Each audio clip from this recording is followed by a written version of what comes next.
Hello, everybody. This is William Del Pilar, and this is Point on the Board. I have a saying. Actually, it's not my saying. I took it off the great Andrew Breitbart when he sat there and said, politics is downstream of culture. And that includes sports culture. I don't always talk about politics in sports. Sometimes it's just sports, but this week, holy mackerel. It's like politics in sports where y'all remember those Reese's, the chocolate and peanut butter commercials where they collide? And he goes, your peanut butter's in my chocolate. No, your chocolate's in my peanut butter. And boom, the Reese's cup came into being.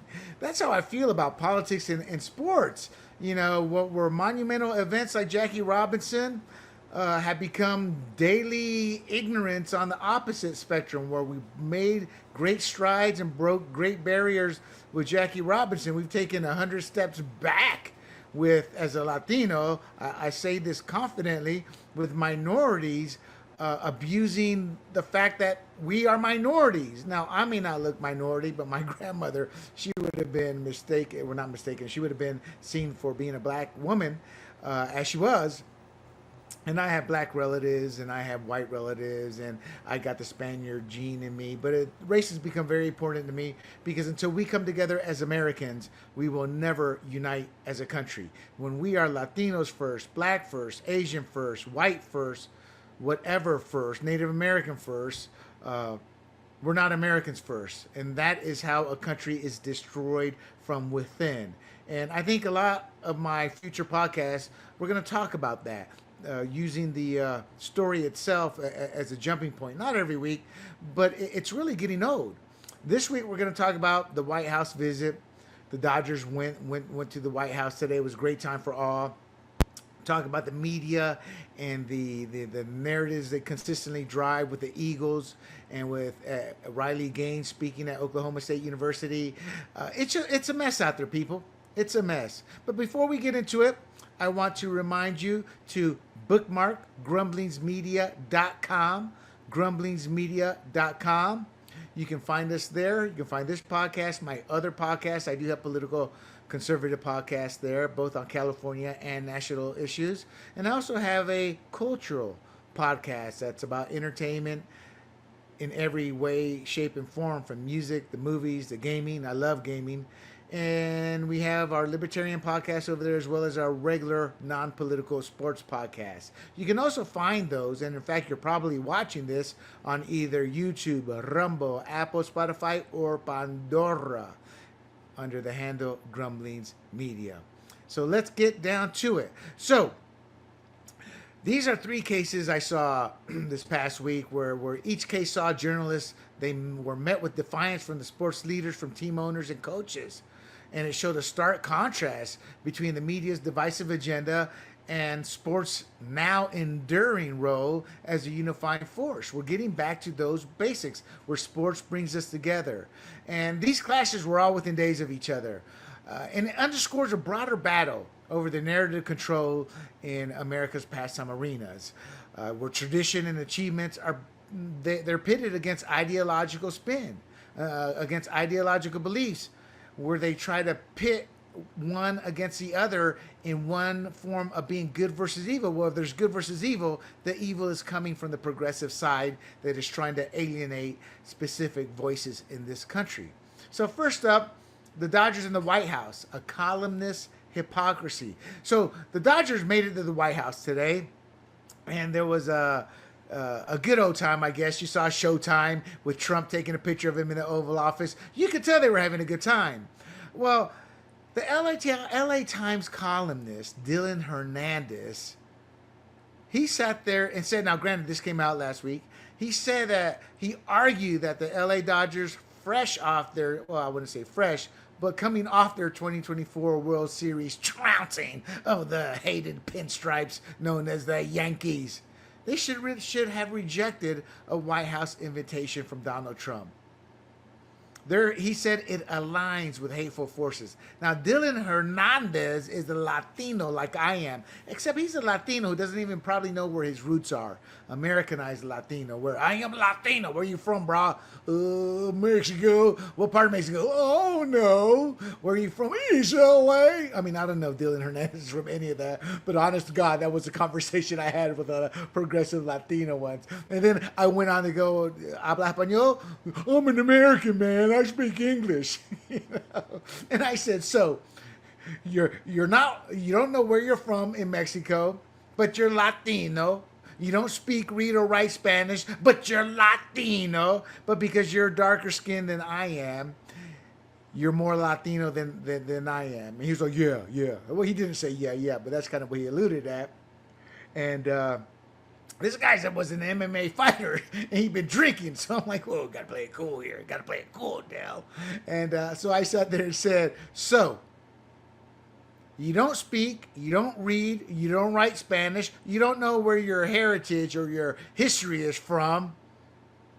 You're from LA, but you are Latino before you're American. And he looked at me, and I looked at him. I go, and I started speaking in Spanish. I said, yo hablo español, escribo español, leo español. Yo soy Latino, panameño, puertorriqueño. Yo sé de donde yo soy. And he was dumbfounded. He did not. He just saw a white guy, which in and of itself, I reminded him, is racist because he assumed wrongly who and what I was. Well, this is what this Dylan Hernandez cat does. He's assuming all conservatives are white racist bigots. Why? It's easy. That's his whole industry. I come from the sports industry. I hired the Dylan Hernandezes of the world for 10 years and paid them. Why? Well, I needed a reporter in each locker room for the NFL. And then we started branching out the baseball, but then I saw the business before then. But he's a hypocrite. He's your typical leftist sports beat reporter who thinks he knows best and thinks because he believes he's friends with these players, he's not, that he's aligned with them. These are one percenters. These are the one percenters of the one percenters. The MLB and NBA boy, these guys get paid guaranteed contracts. These guys have no clue what the ghetto or the barrio is anymore, or the trailer parks. They left those lands many years ago. So this Dylan Hernandez is just an idiot. An idiot. Why do I say that? Well, you know, he championed the Dodgers' decision to honor the Sisters of Perpetual Indulgence. It's a group that mocks Christianity. He's demanding respect, honor. He wants Anglos to drop to their knees for minorities, and specifically him. And that's what I'm saying. That's what I believe based on what I've read about him in terms of his tone, what he writes about, etc. But he's okay with the mocking and disrespecting the Christianity. That makes him the scum of the earth. Not because he's mocking Christianity, because he has no respect for others.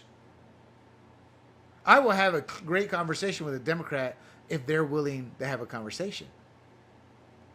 But if not, I will attack them as they attack me. As a former liberal, I grew up with Alinsky tactics. I can be just as mean, vile, and evil towards them. But I never go after them. I just react to them.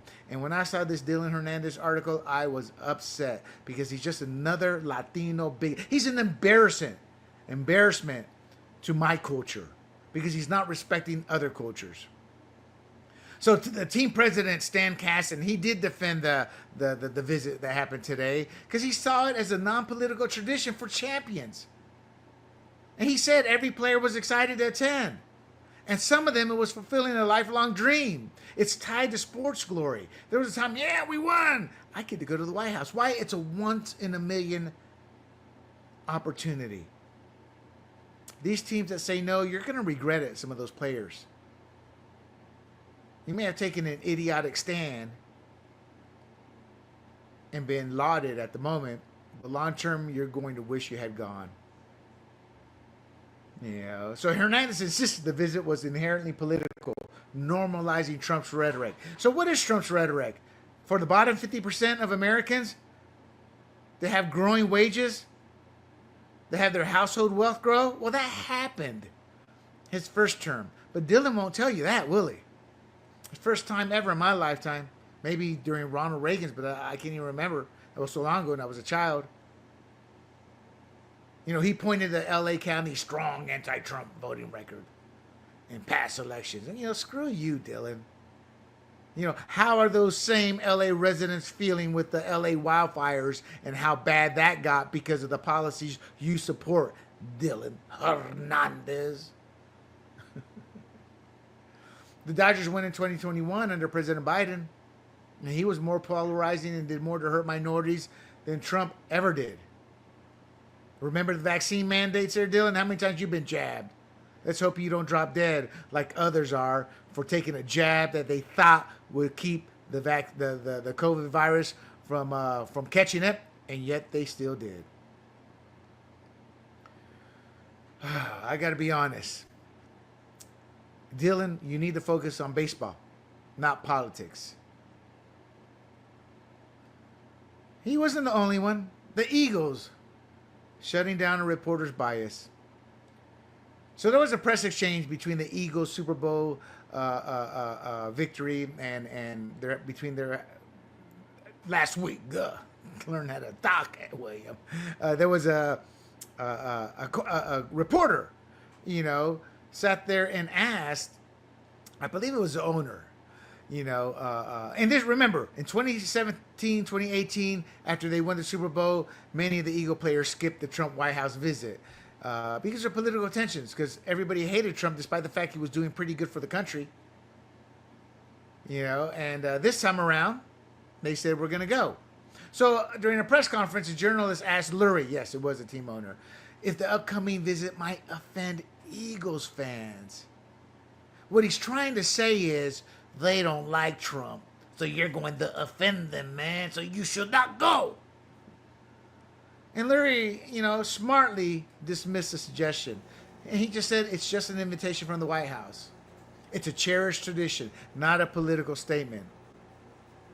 And again, some players saw it as a childhood dream after winning the Super Bowl. So I think these responses back should be much harsher to stop and end it. But I'm happy at the fact that the tone is changing. They're saying, no, we are going to go. And Lurie did say, hey, some fans might disagree because they're too ignorant to understand what Trump did the first time around in lifting this country up, what he's doing right now. But he's doing the terrorists, William. He's doing the terrorists, William. Yeah, he is. Did you know he did tariffs in 2018 and the economy did not collapse? The world did not end. We have so many trade disparities. We have been the poster child for handouts to the world in the form of how much they tariff our products.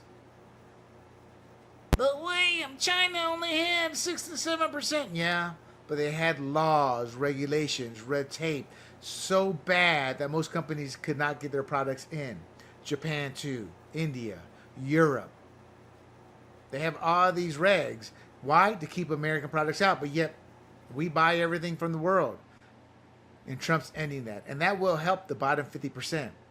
And the people suffering those tariffs right now, my friends, they're the top 10%. 10% control 88% of the stock market. So that 1.2 trillion that's been lost, it's been mostly by the top 10%. So the bottom 50%, I think, is 0.04% or 0.07%. No, 0.04% of the stock market they're involved in. Most of it's through 401ks. But regardless, I'm digressing. Lurie did stress it's a free country, and the visit's focus was celebrating the team's triumphant win. And I agree.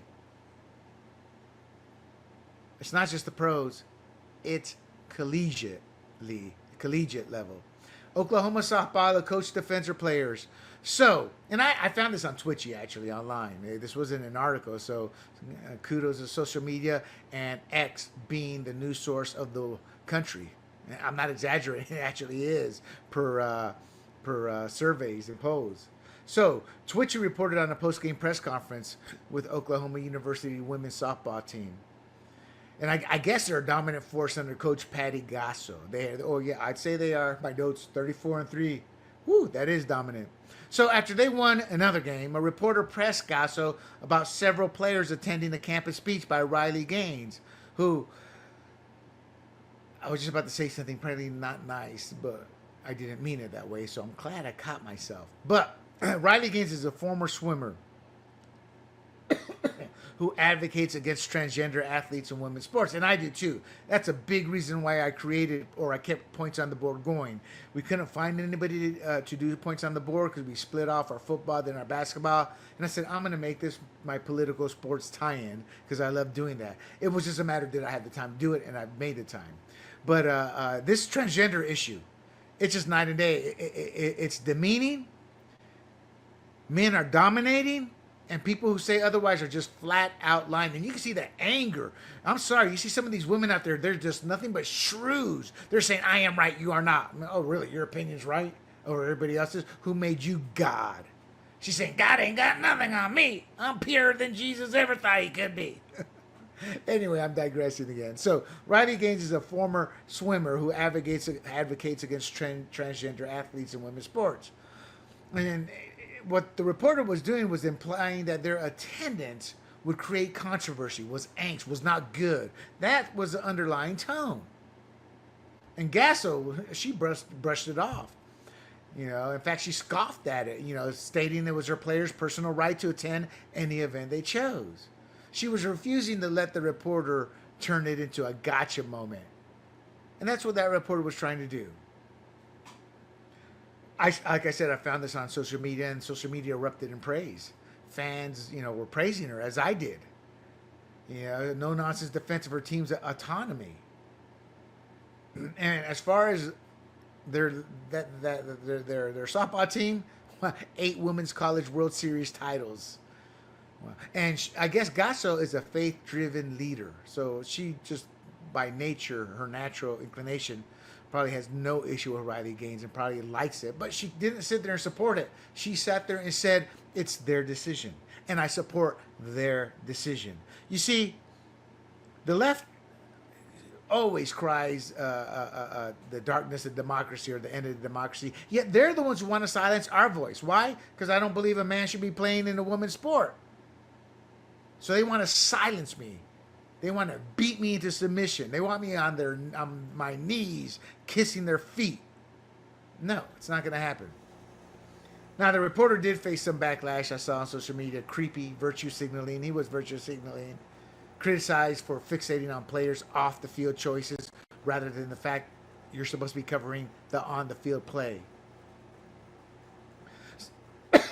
So these examples shows the media doing their best to inject divisive social issues into sports.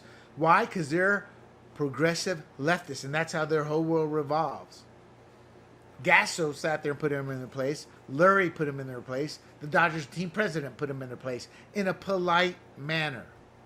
I would not have been so polite. So across these incidents, mainstream media is consistently wielding sports as a platform to amplify their tribalism, their hate, and they're targeting moments of triumph or personal freedom to attack. Hernandez imposed a political litmus test on the Dodgers' White House visit. He ignored the team's history of attending under both parties. And that showed more of his bias, more of his hateful, vile, evil ideology than anything else. The reporter's question of Lurie, he presupposed fan outrage. He said it may upset fans. He didn't know. He was projecting his hate of them going to Trump or to visit the White House under President Trump without any basis, by assuming. And he could be right, but he just used that as a launching pad to be able to ask his question. He was looking to stir conflict where the team saw celebration. And in Oklahoma, the softball reporter, he sought to shame the players.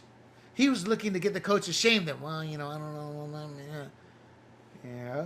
Gasso took the right stance and protected her players and their personal choice. Casson, Lurie, and Gasso, they each reframed their situation as tradition for champions, a team honor, and players' rights. And they all three rejected the media's attempts to cast them as ideological pawns. And that's what you should do, my friends. We cannot buckle the knee to these people. I got to be honest. it's getting old. I shouldn't be talking about this every week where it's coming to an end. I'm talking about it every week because the reporters know they're losing. The left know they're losing. The Dan Wilkins, the I can't think of their names. A couple of football, the Silvers, I can't remember the other one. There's like 2 or 3 of them. They're just horrible, vile people, white bread men living in the couches, fat couch potatoes, thinking they can champion every minority they come across. We don't need your help, brother. Stay your fat, white, pasty ass on that couch and let me determine what is right and wrong for myself. Idiota. So these are baseball, football, and softball stories, and they showcase the mainstream media's faltering grip, as I stated. Los Angeles, Philadelphia, and Oklahoma. You would assume Oklahoma, but for LA and Philadelphia, that's a new one, and it shows we are winning. These teams are finally realizing they need to reject the mainstream media's bigotry playbook. NFL learned it with attendance. Their TV contracts fueled them, but attendance, that's like gravy, and they lost some of that. Baseball is a slowly dying sport. All right, let's get to one of the main features here. Mainstream media pushes division while women's sports fight for fairness. Same old, but women are fighting back. Men are invading female sports, and they're dominating. And I'm glad. Abigail Wilson, disc golf. Last week at the MVP Music City Open in Nashville, a pro disc golfer, Abigail Wilson. I don't know if she heroically refused, but I guess she did in a way, because it could have cost her money. I'm assuming she probably gets paid for that, as sponsors, etc. But she refused to compete against biological male Natalie Ryan, who won it all. And you can see the difference. It's like golf on a green when they sling that frisbee. I saw it. I didn't realize it. I was like, holy mackerel. The power that the man has, if he's got good form, it's going to go much farther. The frisbee on their version of what I assume is the green. So she went up to go begin. She faked the throw and stated, quote, "Females must be protected in our division. This is unfair. I refuse to play," unquote, before leaving. And good for her. Good for her. And the problem is, there was a possibility she was going to be attacked, intimidated there, despite the fact that the organizers promised security. And it never materialized. And then she was attacked for calling Ryan him, which is what he is. It's a simple truth to us conservatives. And she was threatened with penalties. However, the DGPT backed off, affirming her right to protest.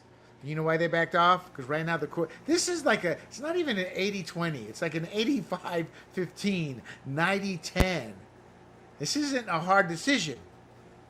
So these people backed off because their lawyer said the odds of us winning if she sues us are nil. Don't do anything. Then there was Stephanie Turner for fencing. On March 30th, 2025, at the Cherry Blossom Open in Maryland, fencer Stephanie Turner took a knee and forfeited against a biological male, Redmond Sullivan, rejecting USA Fencing's woke policy, letting men compete as women based on identity. Now, it's a reach, but if I'm correct, I'm looking at my notes over here, my side notes here. USA Fencing is affiliated with the United States Olympic and Paralympic Committee, which oversees Olympic sports in the U.S. And while USOPC itself does not receive ongoing federal funding, it has historically received specific federal grants for projects like military veteran programs. So they indirectly are attached to an organization that does receive some federal funding. My take is, if I'm the government, I go after them from that perspective. Just as in Maine, they are going after Maine because the public school policy, high school association that runs high school, they're allowing boys to compete against girls still but public schools get funding from federal funding. So the DOJ is going after them that way, and they'll win. That's just a matter of getting by the activist courts. But something needs to happen. This is disgraceful. She was disqualified with a black card when she chose not to play, and she was escorted out under protest. And good for her. That's heroic. USA Fencing claims inclusivity, but conservatives, we see it as punishing women. This guy was like a subpar, fat fencer. Now he's dominating women. Then there's Ithaca College Volleyball. The women's team forfeited against SUNY, so something New York, Cortland, rather than face a biological male. So what we're seeing here is a trend that's showing female athletes rejecting forced competition with males. I'm telling you, I wish a conservative coach who has a conservative basketball team of females to go recruit an ex-basketball player, sign them up for the semester, have them come on as a walk-on, and just start beating the hell out of the women to the point once they get to March Madness, they're in the finals. I bet you that would change rather quickly, America. Those final 15%. Don Staley, who supports men in sports, would think twice. Don't you? Now, I don't have the story in front of me. I saw it before coming on the tape. In the women's pool championships, as in shooting pool championships, the women's pool championships of the world, the two finalists are men. That's right, men. You can't make this up. You can't make this up. Oh, real quick before I forget, Natalie Ryan. Who is Natalie Ryan? Natalie Ryan is the man who won the disc golf, they call it, with the frisbee golf, I guess. Biological male who's going through hormone therapy. He's got those man boobs looking kind of nasty because you look at him, you're like, you're a man with boobs. It just looks gross. No amount of therapy changes biology.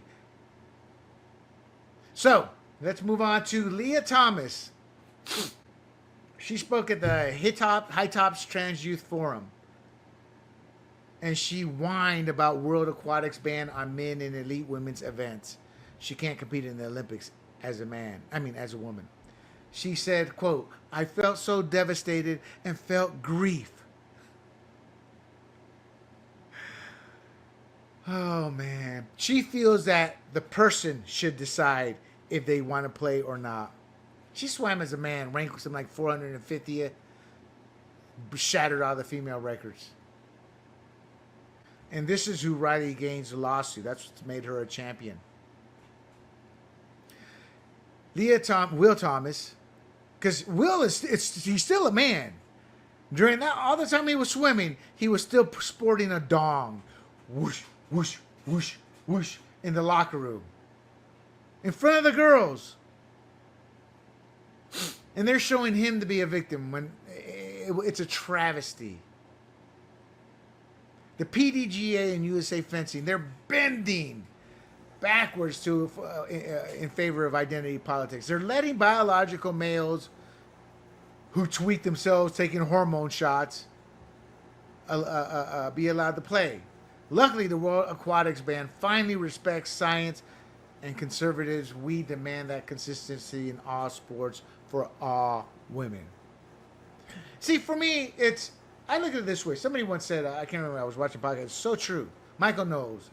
When they said, well, you don't care about this sport or that sport. And he said, you're right, I don't. And he's absolutely right. I don't care about disc golf. I don't care about female swimming. I don't care about female volleyball. Except for the outfits, pretty cool. I don't care about 90% of these sports. What I do care is about the abuse of women. And this is an abuse towards women. Women have been injured. This is unfair. This is un-American. This is just wrong. And that's what I care about, is their rights. The same rights that I have. The same rights that God gave us. There's a reason. Since I was born, we've had men, women, boys, girls, range from bathrooms to sports leagues. Now, moving on, Title IX probes. Education and Justice Departments are rightly targeting Portland, Oregon, Neenah, Wisconsin, and RSU 52 for letting biological males into girls' sports. And they're violating Title IX's promise of fair competition. Title IX is supposed to protect women, not men saying they're women. In Portland, a male won the girls' high jump. In RSU 52, let me grab my notes here to tell you what. I'm laughing because when I do my notes, I do them shorthand, concisely. In RSU 52, that's regarding the main school district that covers Turner, Leeds, and Green. And then there's Neenah, and that's another complaint of girls losing out. The point being for all of this is Trump, there's an order by Trump, an executive action. And they're using this to investigate these schools not following it, and thus they are not going to receive federal funding. And I'm all for this. Again, Portland, Oregon, Neenah, Wisconsin, and Maine, because they're letting biological males compete in girls' sports.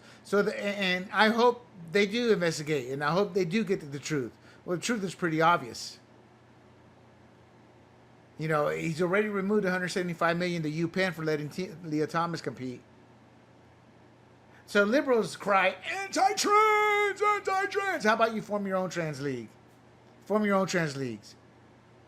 They actually tried that, I want to say, in Oregon or Washington State, one of those two, but nobody signed up. So it quickly disappeared. But you never heard about that in the news, did you? These women are risking their careers who are standing up.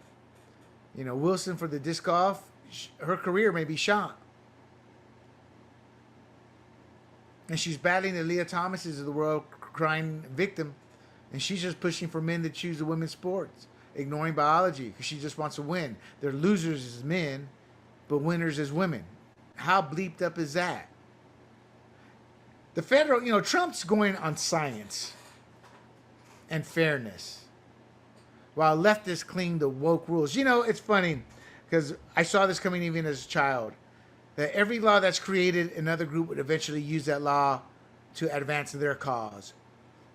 And they would make it a stretch. When I come from the fantasy sports industry, we fought hard for a carve out. I was part of the creation of a trade association. I was involved in that in the very beginning. Not directly. We were one of the 30 companies who were all chattering about creating one. And when we got the carve out, I knew eventually the gamblers would figure out a way to use that carve out for fantasy sports. They don't have to now because of the Supreme Court ruling, but at the time they did. That's how life works. All these groups have taken the civil rights movement and taken it for themselves. They've grifted off it. When you have the media helping you, it's a twofold battle. Because then the politicians jump in, because the media helps direct the politicians to what they're doing to the landscape. What I'm trying to say is the media creates a false narrative. People start to believe it. Politicians begin to fall in line because their constituents start to believe the lies the media tells them. So the media's obsession with painting fairness as bigotry, it buries the truth. Women's sports deserve protection from biological males, not forced inclusion. I, as a conservative, applaud these athletes. God bless every one of them, as well as the policies to uphold reality. And what are liberal outlets doing? They're doing nothing but fanning the flames of conflict. It's disgusting. Disgusting. All right, let's talk a little NASCAR. So the world of NASCAR has been rocked by a series of allegations from former drivers, including Casey Mears and Carl Edwards. And they're accusing the sport of manipulating race outcomes. They're saying they're doing it to boost excitement. Mears is where I found this information, and he talks about the 2005 season. But he also connects it all to a broader pattern of discontent. And it's voiced by other drivers, like Kevin Harvick and Christopher Bell. So obviously this is going to raise questions about NASCAR's integrity. So Casey Mears, he accuses the sport of rigging races, specifically citing instances from the 2005 season where he believes late cautions cost him victories. And I guess he talked about this on Dale Earnhardt Jr.'s podcast, the Dale Jr. Download. Hey, I like that. There was a time I knew all about NASCAR, not because I loved it, but because I lived in North Carolina. You can't help but the bleed over from the popularity of the sport. But he claims he was poised to win three races, the Texas, Atlanta, and Homestead.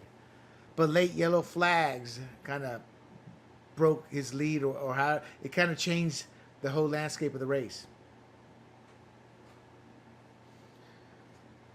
He thought one of them was an intentional act by NASCAR to alter the outcome. I can see that. Dale Earnhardt Jr. supports Mears' perspective. He's noted a historical increase in caution flags aligning with new TV deals in the early 2000s. And he suggests this was a deliberate tactic to enhance the drama and viewer engagement. Carl Edwards accusations. Edwards is another former star accusing NASCAR of race manipulation. And he did that in a previous podcast. He claims there was a late caution in the 2016 championship race at Homestead. And he said it was done to make the race more exciting. And it cost him the title, and it contributed to his early retirement. Edwards stated, quote, "I know NASCAR was throwing these cautions to make it more exciting. That's a fact," unquote. And then he sat there and said that's the reason Jimmy Johnson got the unexpected championship win. Before I go on, I got a lot of this information from Outkick. A bunch of articles on there. Outkick had a nicely well-done article. Kevin Harvick's perspective. Like I said, I got it from Outkick and other articles. Harvick, he's a former champion. He's big in the industry. And he's talked about NASCAR's influence over race outcomes. In 2018 interview, and I guess he had his own show called the Happy Hour Sirius XM show. He suggested that debris cautions were sometimes questionable, particularly at super speedways like Talladega. And this isn't just Harvick, but it's a broader sentiment. Quote, "You see these debris cautions come out of nowhere, and you wonder who's calling that shot." Now, that's paraphrase. It's his overall skepticism. Christopher Bell's recent claims. Bell accused Chevrolet teams of race manipulation during the Martinsville playoff race. He stated, quote, "I could very clearly see the race manipulation and the race fixing that was going on. I believe cheating is the right word," unquote. He believes that that's what created and allowed Ryan Blaney to win. So they're talking about, or Bell at least, is talking about driver and team collusion rather than NASCAR's direct intervention. But it adds to the overall narrative that NASCAR may be corrupt in its own way. NASCAR's never going to admit to rigging races. Something like this will have to be done from the Department of Justice to investigate. So stage racing, that was introduced recently, 2017. And that's cited as a modern evolution of manipulation. It structures excitement without relying on the late cautions. So in essence, okay, we're getting people's eyes are waking up to the late cautions. What can we do? Hey, let's create stage racing. The fans are always unsuspected, but when you have drivers talking about it for decades, Mears, Edwards, Harvick, and Bell's claims, that leads to some credence. So obviously, there's longtime fans that have echoed this type of stuff. You always hear it in every sport. Look at the Chiefs in football. But in NASCAR, they'll tell you which specific races where the outcomes look like they were orchestrated. Now, Mears and Edwards, they're not the only ones who share this frustration. Others just haven't spoken up. Zach Dean, quote, "Nothing gets my needle moving quite like some NASCAR conspiracies," unquote. He's like, "Y'all just be talking trash." Oh, man. Look, Casey Mears and Carl Edwards, the Kevin Harvick and Christopher Bell. Now, these are allegations that weave what is probably a very complex tapestry of doubt about NASCAR's competitive purity. I have doubts about NBA's competitive purity, and I stopped watching when I saw, in my opinion, the refs give 2 straight playoff series to the Lakers over the Portland Trail Blazers over 2 seasons. The Trail Blazers were the best team in the league, and the refs gave them those games. That's my belief. So NASCAR does not shock me. So they say definitive proof remains elusive. It's hard to prove these. I think you can still take this, investigate it, and come to a conclusion, though, and put in contingencies to prevent it. Harvick's comments, it's not to one race, but his overall observations throughout his career. And Christopher Bell, he's got a specific race, his 2024 Martinsville Accusation. It shifts focus from the team level manipulation versus NASCAR directly. Brad Keselowski, Tony Stewart, they've been linked to aggressive racing or controversial finishes. Kyle Busch has also clashed with NASCAR over penalties. That's more officiating.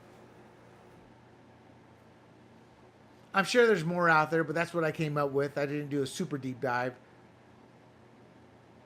But the bottom line is, something's fishy. Lucy, you got some explaining to do. But NASCAR never will. Conor McGregor, presidential bid, faces fierce opposition from Irish Parliament. So Conor McGregor, obviously everybody knows Conor McGregor is. Even if you don't follow UFC, he's a renowned UFC fighter turned political hopeful. Former actor, I don't know if he's former actor, was in the updated Roadhouse. Did a pretty good job there. Well, he's ignited a firestorm of criticism from Irish Parliament members. He wants to run for president in Ireland. He wants Ireland to be Irish. He doesn't want... Ireland right now is being overrun with immigrants, and they're being protected by the government, and the Irish people are being shoved to the side. This is not up for dispute. This is pretty much factual. You can go over there and see it. It's documented. Politicians, and because he's talking about that, he's pushing to show that to the world. They're slamming it. They're saying it's rhetoric. They want him to be shut down. So it's an uphill battle for the nomination. It's a very polarized political climate, but never say never. Never say never. So members of the parliament, they're opposing him, obviously. Now, his whole campaign is based on populism. He wants to curb mass immigration. He wants more public safety. Irish are being attacked, raped, pillaged, murdered. And the Irish parliament, the government, seems to be protecting them. He wants to reduce the overtaxation that's being done to the Irish to support all of these programs that don't help them, but all it's doing is encouraging more outsiders to come to Ireland. And this resonates with some voters, but not the political elite who don't have to live this life, who are protected in their gated communities with bodyguards driven around. Now they've united. At first they thought it was a joke, but they see he's gaining traction, so they've united as a parliament. Now, he announced his intent or interest in running for president. It was late last year. So to run for president in Ireland, he must be at least 35 years old and nominated by either at least 20 members of the Irish Parliament. See, that's why they're uniting. And 60 senators. At least 4 of Ireland's 31 county or city councils. Well, he's 36. He's got the age. And he's an Irish citizenship, or is of Irish citizenship. So about 57% are probably, let's see,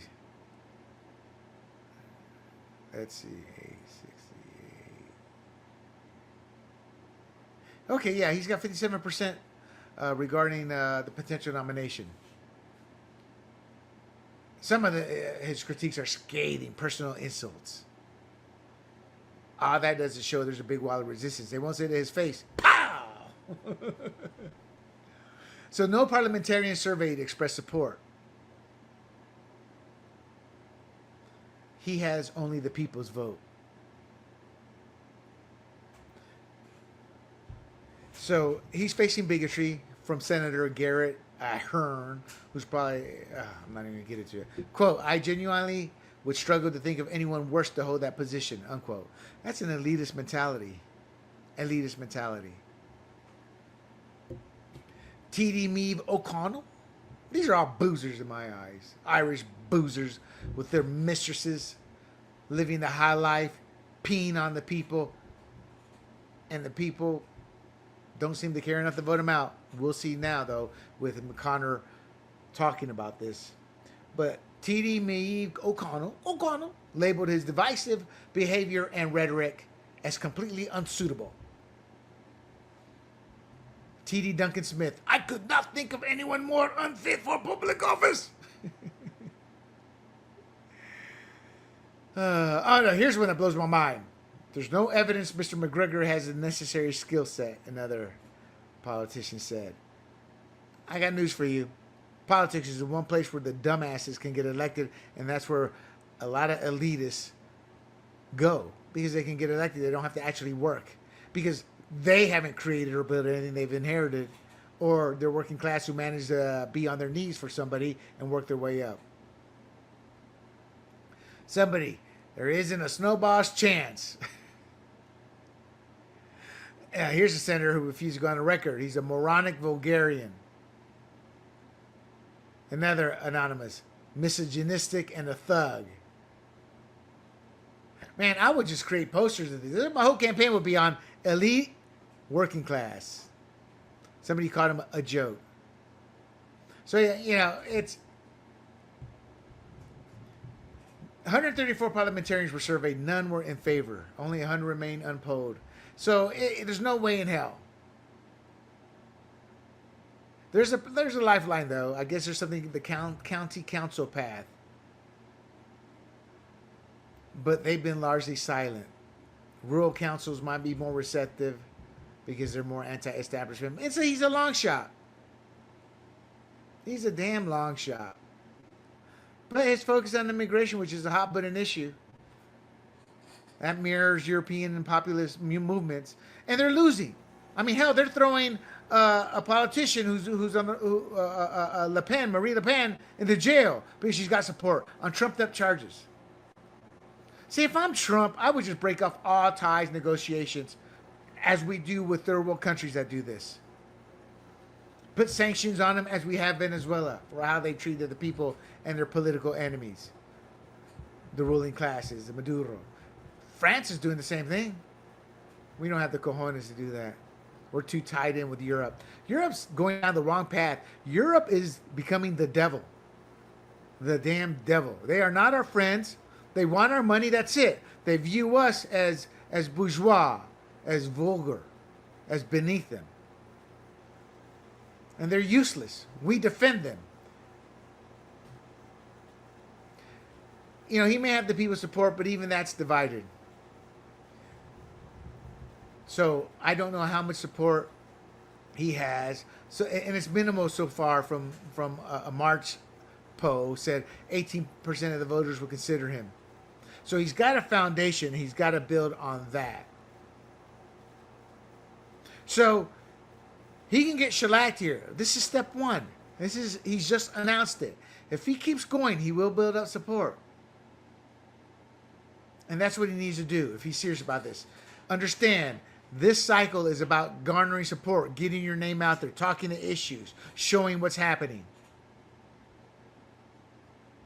So he's got to go from cage fighter to credible statesman. And he can do it. It's going to take more than one cycle. All right. The New Orleans Saints defensive tackle, Kalen Saunders. He's announced plans to host an LGBTQ-friendly football camp.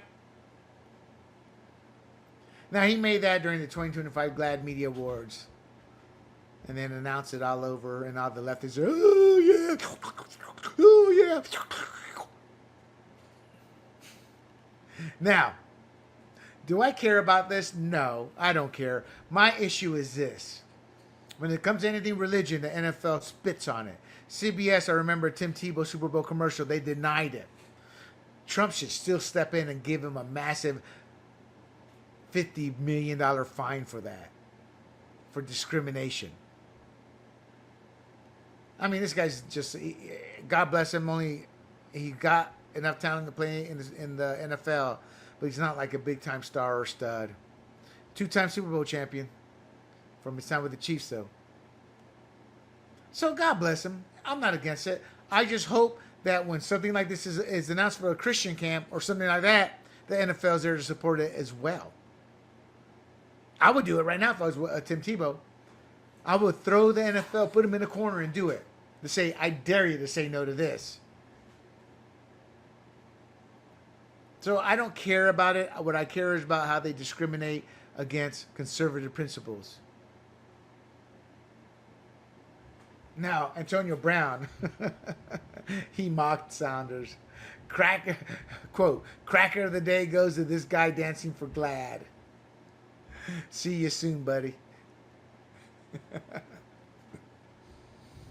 Oh, man. That's too funny. I got to be honest. Do what you want. I think he's doing this as a shtick. Unless he's a closet gay. Maybe that's it. I don't know. Maybe he's an open gay. He says he's LGBTQ-friendly. Again, I don't care about the fact that he's doing this. I care more about the fact that the NFL has discriminated against religious type scenarios. Again, CBS, because the NFL stepped in, CBS said, no, you can allow that commercial. CBS would have allowed it because they negotiate with the NFL for television contracts. The NFL didn't. Anything when it comes to religious, the NFL has crapped on. Those are the main articles for today. Let's head on to the final whistle. Browns owner reflects on the Watson trade. I found this on Fansided and other sites. I found it on April 1st, so I didn't know if it was real or not. I asked the Blitz boys during their show about it. But Jimmy Haslam, the owner of the Browns, has publicly acknowledged that the Deshaun Watson trade is a misstep. So to me, I'm like, holy mackerel, you still have this guy for 2 years. Haslam admitted the trade failed to deliver the expected on-field success. You think I could have told you that? Once you give a player like Watson the money, he's not going to perform. He's got his paycheck and he's cashing it. So, and I'm not talking about his off the field issue. I'm just talking about his performance on the field.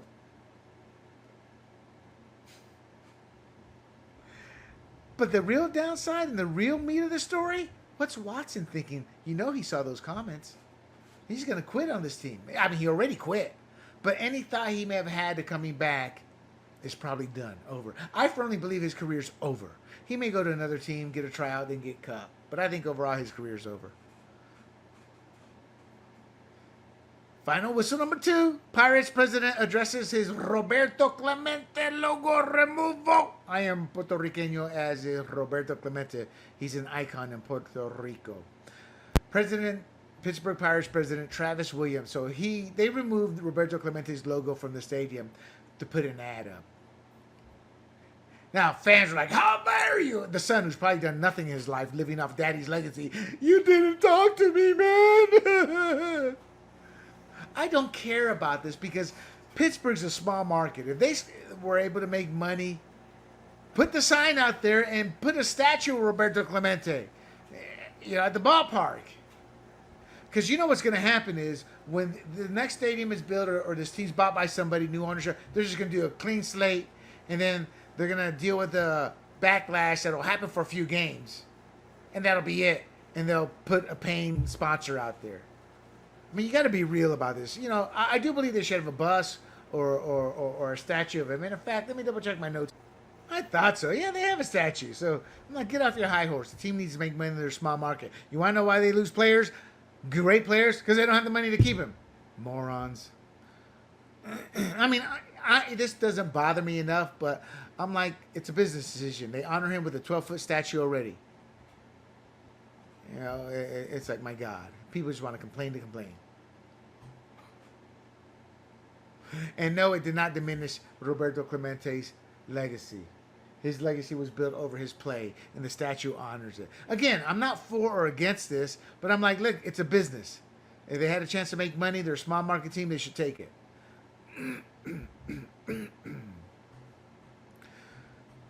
Social media targets Dawn Staley after championship loss. Boys, they got blown out. Excuse me. So South Carolina coach Dawn Staley, women's coach, made it to the finals again.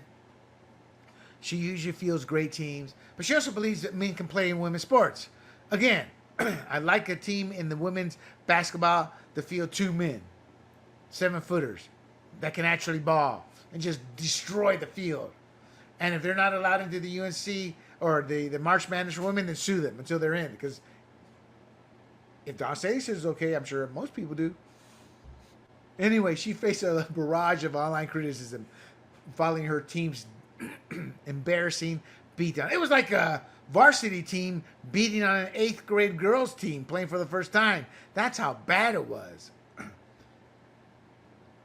And the problem is it was her online, her antics during the game, her face. It was like she was just, be professional, Dawn. Be professional. She wasn't. Nelson was considered for some of her tactical decision. And I guess what it was, I think, was a chance to pile on somebody who's become a mean girl, who's become an idiot over the last couple of years over the political nonsense. She's always favored black female players over the white players, denigrating Connecticut's Paige Buechner and Caitlin Clark in so many words. She'll say one positive thing, then she'll say something very cutting to demean them. At least that's how it's come across at times. Here's one for the books. Dale Earnhardt Jr. faces legal clash with Lamar Jackson. So NASCAR icon, and he is an icon, Dale Earnhardt Jr., as his father was an icon. He's in an unexpected legal battle with Lamar Jackson, quarterback for the Baltimore Ravens, who, if you saw him anywhere, you probably wouldn't recognize him because he wears a helmet. So Lamar's arguing intellectual property rights. He alleges that Earnhardt's use of the term, the number 8, is tied to Lamar's brand. And we're like, what the hell? He was like a little kid in like junior high or grade school or something when Dale Earnhardt started using the number 8. Fans and analysts and lawyers, they're going, that's a bit of an overreach. Lamar's supposedly this nice guy, but he's acting quite the moron here. Because I got to be honest, Earnhardt's a bit of an icon. Lamar isn't. Lamar's just a popular player in football. When the sport is done, he'll be forgotten, not in a negative way, just like any other player. Patrick Mahomes won't be. Joe Montana isn't. Tom Brady isn't. These guys are champions, consistently winning. Lamar's seen as a loser, can't win a playoff game. And I'm not saying that to knock him. I'm saying, you got to become something before you think you're something. Here's one. Football club's bizarre blunder over minute silence. So a Bulgarian football club, Arda Karzali, they held a minute silence for a player they thought was dead. He was presumed dead, only to discover he was still alive. So I guess there was some kind of miscommunication about the player's status, and it led to an awkward and unprecedented moment. I mean, can you believe that? I had to look at my notes here, my raw notes. They're on another computer here, but I got them in front of me. The player at the center of the Bulgarian football club, Arda Karzals. So the player's name that they thought was dead was Petko Gonchev. He's a former striker for the team. And they held a minute's silence to honor Gonchev. But players from both teams gathered at the center. And I guess as the stadium paid tribute to the 78-year-old club legend. I think they just thought he died of old age, somebody told him. But before the game even ended, somebody told him, no, he's alive. Oh, there was social media posts. Though that's a bit shaky. But they quickly realized their mistake, issued an apology on Facebook and during the match. The management of PFC Arda would like to express a huge apology to the former Arda player Petko Gonchev and his relatives after the club received wrong information about his death. We wish Petko Gonchev many more years of good health and to enjoy the success of Arda. Gonchev himself recounted the chaos to Bulgarian media, noting how he arrived home to a tearful wife and a flood of calls from his friends after the televised tribute, saying being buried alive is quite stressful, before pouring himself a brandy. That is hilarious. God bless you, Petko Gonchev, and many more years of life I hope you live. So a boxing match is halted after an unexpected twist. Here's another funny one. So a boxing bout was abruptly stopped when one fighter suffered a freak injury, leaving spectators and officials stunned in mid-fight. Hold on one second. I think I got my stories mixed up. I got to jump on my producer. This is the wrong story. The story that I was looking at, that I put on my notes is, it was a boxing fight was temporarily stopped after one of the fighters' mobile phone fell out of his trunks. Marvin Jones, why he had his phone in his trunks is beyond me. So he had the phone in his waistband, and it took just a few seconds in the first round for the fall out. So they gave it back to the corner, and the fight resumed, but it didn't get much better. This came from the Mirror, out of the UK. Jones went on to be knocked out by his opponent. So he only has 2 career wins and 5 losses. Come on, Marvin. You got to do better. All right. So Jay Morant did a gun gesture. Jay Morant's gun gesture sparks outrage. So he did a gun gesture to somebody and it drew a media backlash. And why? Because he was suspended for having a gun. He's trying to rebuild his image and does something dumb like that. I wasn't offended. I'm like, come on, we're really digging deep. But at the end of the day, I guess I can't argue it, but I'm like, come on, there's bigger things to worry about in NBA, and that's the quality of the game itself.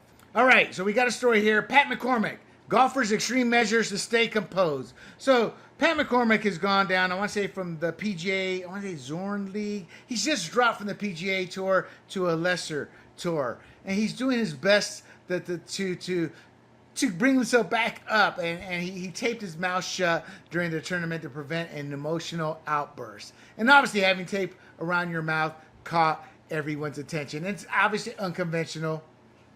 He's trying to maintain focus. He's trying to avert a meltdown. And golf can be intense. A lot of pressures on it, especially when you're dropping from the money. You know, believe it or not, only a handful of golfers make the money. You see the top players. There are hundreds and hundreds and hundreds of golfers on the losing end trying to make it. You know, think of the minors all through single A, double A, triple A. That's like golf, except the PGA itself is not as big as say other sports. But so God bless the kid for trying. Probably not the best way, but he's trying. Oh man! And there you have it, my friends. The final whistle. I hope you have enjoyed this episode. We covered a lot. Look, this transgender issue, it's not going away, but we've got to keep fighting hard. This liberal bigotry of hating on conservatives, wanting to silence our voices, that's got to stop too. But all this stops if we keep fighting back, and we must keep fighting back, my friends. We must keep fighting back. I hope Conor McGregor can make some headway because his country's pretty much almost lost, as is the UK. So we shall see. And Lamar, I'm sorry, between you and Dale Earnhardt Jr., come on, grow up, son, grow up. I hope you enjoy the show. Do not forget, you can catch this show, or rather bookmark grumblingsmedia.com. grumblingsmedia.com. Do not forget to like and share this show as well. And you can find this show at YouTube, Rumble, Apple, Spotify, and Pandora under the profile handle Grumblings Media. Until next week, I am William Del Pilar for Points on the Board, and I bid you adieu. Hey everybody, this is Big John from Grumblings Media, and I just want to say thank you for watching our content. If you want to support our efforts here at Grumblings Media, just smash the subscribe button right here, totally free, or just go ahead and consume more of our great content. Click either one of these 2 boxes.